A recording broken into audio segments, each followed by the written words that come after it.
नमस्कार, आप देख रहे हैं दैनिक जागरण और हम मौजूद हैं अभी साहित्य सृजन कार्यक्रम में। हमारे साथ मौजूद हैं यहाँ पीयूष मिश्रा जी और इनसे हम हिंदी भाषा को लेकर, जेनजीज को लेकर तमाम सवाल करेंगे। सर, आपका बहुत स्वागत है दैनिक जागरण में। धन्यवाद धन्यवाद। सर, आपकी एक किताब है जिसमें आपने कई तरह की बातें की और उस किताब का शीर्षक जो है वो ये है कि तुम्हारी औकात क्या है, पीयूष मिश्रा। क्या पीयूष जी, तुम्हारी औकात क्या है पीयूष मिश्रा। तो इस तरीके का हेडर देने का क्या मतलब है?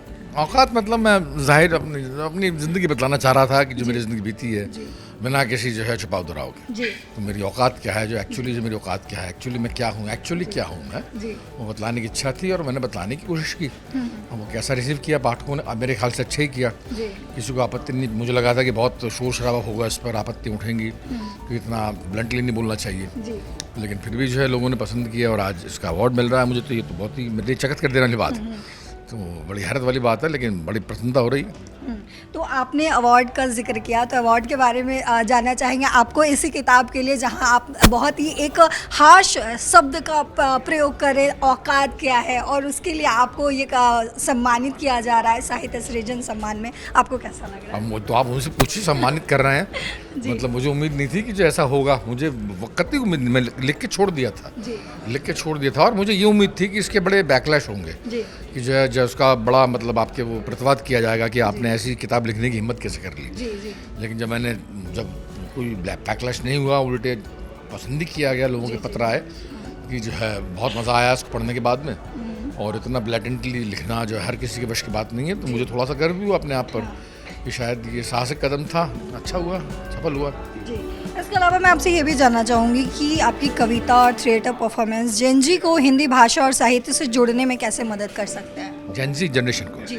जेनजी मतलब 98-99 की बात की? जी, जो अभी 10 के बाद, 2010 यार के बाद अच्छी खासी जुड़ रही है, मुझे तो कोई प्रॉब्लम नज़र नहीं आ रही। मेरे गानों से, मेरे परफॉर्मेंसेस से, मेरे पोइट्री से अच्छे खासे जुड़ रहे हैं जेनजी जनरेशन। मुझे कोई आपत्ति नहीं है, इनके IQ लेवल पर भी मुझे आपत्ति नहीं है। इनके हिंदी भाषा, कोई नहीं कह सकता कि इनकी हिंदी भाषा कमज़ोर है, अच्छे खासे, वरना ये जुड़ते नहीं आपके। मतलब आर.एम. प्रचंड, जैसे आर.एम. प्रचंड और एक बगल में चांद हो, तो क्यों पसंद करेंगे खामखा, अगर ये हिंदी को पसंद नहीं करते होंगे तो। अच्छे खासे, इनकी अच्छी खासी सेंस। अब ये है कि जो है ये सोशल मीडिया के प्राणी हैं, तो उससे हमको भी थोड़ा एडजस्ट करना पड़ेगा। ज़माना बदल गया, तो इसलिए थोड़ा सा एडजस्ट करते हैं। ठीक है, इनको एक्सेप्ट करते हैं। बड़े बड़े बढ़िया लोग, फिट लोग हैं। क्योंकि आपका हिंदी में पकड़ जो है वो बहुत अच्छा माना जाता है और आपकी पकड़ जो है वो बहुत अच्छी है। लेकिन जेनजीज को एक तरीके से कह सकते हैं कि वो बचपने टाइप में होते हैं, लेकिन आपकी शब्द की पकड़ जो है वो बहुत मजबूत है। तो कैसे उसे कनेक्ट कर पाते हैं जेनजी? पता नहीं कैसे कर पाते हैं, लेकिन कर पाते हैं। ऐसा नहीं कि नहीं कर पाते हैं, कर पाते हैं। बड़े आराम से कर पाते हैं। और मेरी रचनाओं को जो है, आप मेरे परफॉर्मेंसेस को, मेरे गीतों को, मेरे संगीत को बड़े आराम से एक्सेप्ट किया है इन लोगों ने। और ये मेरे लिए भी बड़ी जो है, जब गुलाल आई थी तो मुझे लगा था कि सबसे पहले इसके गाने हैं, इनके ऊपर से गुजरेंगे। लेकिन आज आरंभ प्रचंड बजता ही जो है सबसे अधिक कैंपस में। एग्ज़ाम देने जाते हैं, पढ़ाई करते हैं, तो उसमें जो बजाते हैं वो, कभी बगल में चांद होगा, कभी घर बजाते हैं अगर प्यार नहीं हो रहा होता इनको, तो उजला ही उजला शहर होगा जिसमें हम तो मनाएंगे घर।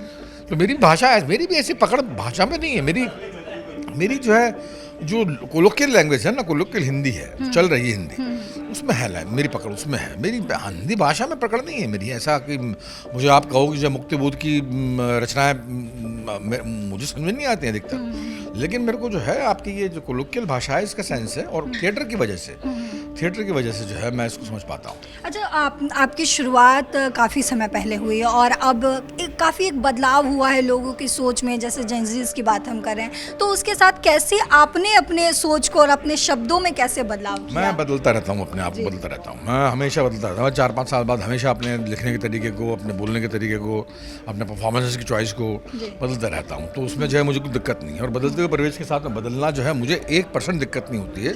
ये एक फैक्ट बात है, बहुत ही नंगा सत्य है कि जब समाज बदल रहा है और हम रोक नहीं सकते, तो आपको झक मार के उसके साथ में बदलना पड़ेगा, वरना आप पीछे छूट जाओगे। तो ऐसा जो है प्योरिटी वाला सीन मेरा नहीं है कि मैं प्योर जगह छिप करना चाहूँगा। भाई आज से 40 साल पहले जो हुआ करता था वो आज नहीं होता, और आज नहीं होता तो नहीं होता। सोशल मीडिया पहले नहीं था, सोशल मीडिया आ गया तो आप भले ही उसके हिस्से नहीं हैं।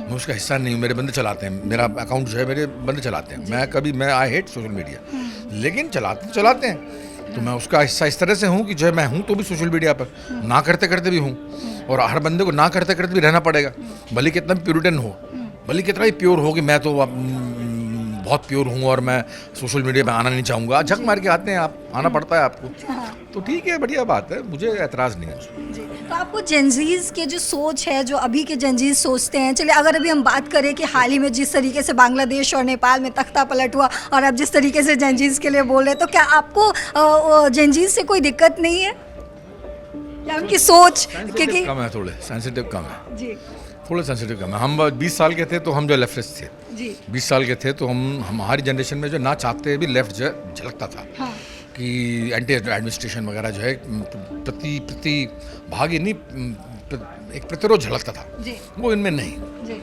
और उसका अभाव बुक्स का अभाव है एक्चुअली।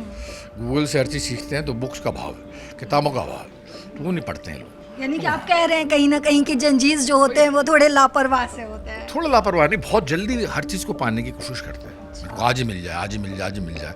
मैं तो अपने प्रोफेशन जानता हूँ ना, मेरे प्रोफेशन में एक्टिंग के लिए जो है हम कितना तपा करते थे, अपने आप को तपाया करते थे। अब इनको लगता है कि आज ही आज मिल जाए, आज ही आज मिल जाए। अब हर बंदे के किस्मत जो है आहान पांडे जैसी नहीं होती या जैसी नहीं होती। कौन है लड़की जो है अनीता पड्डा, वैसी नीता क्या है जो भी है, जी जी जी तो हर बंदे की किस्मत वैसी नहीं होती। हाँ। तो आपको उसके लिए करना पड़ेगा, आपको उसके लिए जलना पड़ेगा, बहुत तपाना पड़ेगा अपने आप को, तब नहीं जाकर आप अपने मुकाम को हासिल कर पाएंगे। तो ये मेरा आरोप नहीं है उन पर, मेरा इल्ज़ाम भी नहीं है उन पर, मेरा बड़ी प्यारी सी जो है आपकी रिक्वेस्ट है कि यार जम के काम करो, जम के काम करो। मजे एक तरफ तो सर आप ये भी कह रहे कि जेंजीज जो होते हैं वो जल्दी पाने के तलाश में होते हैं, और एक तरफ आप ये भी कह रहे कि मैं जेंजीज के लिए बदल रहा हूँ बदल नहीं, आप ये भी कह रहे हैं ना कि मैं जेंजीज के लिए खुद को बदलता भी हूँ, हर 3-4 साल पे बदल जाता हूँ, तो किस वाले बात पे हम भरोसा करें? दोनों बात पर भरोसा करो, दोनों बात पर भरोसा। ठीक है सर, एक और सवाल आपसे लेंगे कि जो आपका गीत है एक बगल में चांद होगा या फिर हुस्न, जेंजीज की भावनाओं और सोशल मीडिया ट्रेंड्स में कैसे फिट हो सकते हैं? हो रहा है जी कैसे मुझे मालूम नहीं, हो रहा है। हाँ। हुस्ना जब से आया था 2012 में, 2013 में घर आया था, 2011 में जो है 12 में ये आया था एक बगल में चांद होगा। जी जी हो रहा है, बड़ा आराम से एक्सेप्ट किया है, इसलिए मैं बोलता हूँ एक्सेप्ट क्यों नहीं करूँगा इनको, मेरे हर गीत को एक्सेप्ट किया इन लोगों ने, तो एक्सेप्ट क्यों नहीं करूँगा? मेरा कोई इल्ज़ाम नहीं है इन पर, बस ये है कि जो है थोड़ा सा सेंसिबल हो जाए, थोड़ा सेंसिबल हो जाए, बहुत जल्दबाजी करने की कोशिश नहीं करें, थोड़ा सेंसिबल हो जाए। तो यही है मेरे अनुरोध है इन लोगों से कि एकदम से कोई चीज़ नहीं मिलती नहीं यार, ज़िंदगी में एकदम से कोई चीज़ नहीं मिलती, उसके लिए बहुत मेहनत करनी पड़ती है, तो मेहनत करो यार, यही है। अच्छा, एक और सवाल सर कि आरंभ कॉन्सर्ट जो आप देश भर में कर रहे हैं उसके बारे में आप क्या कहेंगे? अरे ये मेरा आरंभ कॉन्सर्ट है, ये बड़ा रीलोडेड कॉन्सर्ट है, ये पहले से इवॉल्व है, पहले से इवॉल्व है। आज पहले 3 लोग थे बैंड में, आज 14 लोग हैं। नए गाने हैं, नया म्यूज़िक है, नया इंटरप्रिटेशन है, नया तरीका है गाने, नई साउंड है, नई लाइट्स हैं, हर हिसाब से नयापन है इसमें। तो हम तो चाहेंगे कि आपके मतलब जहाँ आज तक कॉन्सर्ट नहीं पहुँचे हैं, म्यूज़िकल कॉन्सर्ट्स, वहाँ पर भी हमें गाने पहुँचाएं, क्योंकि मेरा बैंड जो है म्यूज़िकल नहीं है, बेसिकली मेरा बैंड लिरिकल है, लिरिक्स उसकी जो खासियत है। अगर लिरिक्स कम्युनिकेट हो गई तो उसका मतलब हर चीज़ कम्युनिकेट हो जाएगी। आपको कैसा लग रहा है दैनिक जागरण के साहित्य सृजन सम्मान में आकर? आखिरी में तुम यही पूछोगी, मुझे मालूम था। तो अच्छा लग रहा है, कैसा लगेगा तुम बताओ मुझे कैसा लगेगा? बिल्कुल अच्छा लगना मैं बोल सकता हूँ कि खराब लगेगा? नहीं, मतलब एक स्पेशल कोई आप बात इस कार्यक्रम से जुड़ी हुई कुछ ऐसी चीज जो आप अरे इतना पुराना ताल्लुक है, 2014 से मेरे ख्याल से मैं इनके समारोह में आ रहा हूँ, इसका फेस्टिवल जो हुआ करता था, तो पहले फेस्टिवल से आता रहा हूँ, तो उतना सब लोग जो है आपके मतलब प्रशांत हो या जो भी हैं, सब लोग परिचित, सब बड़े ना केवल परिचित हैं, बड़े प्यारे लोग हैं, और मैं बड़ा जुड़ता हूँ उनसे। अच्छा बढ़िया माहौल लगता है, मतलब फेस्टिवल में जब भी आया मैं तब बड़ा प्यार मिला मुझे, तो मुझे कोई टेंशन नहीं।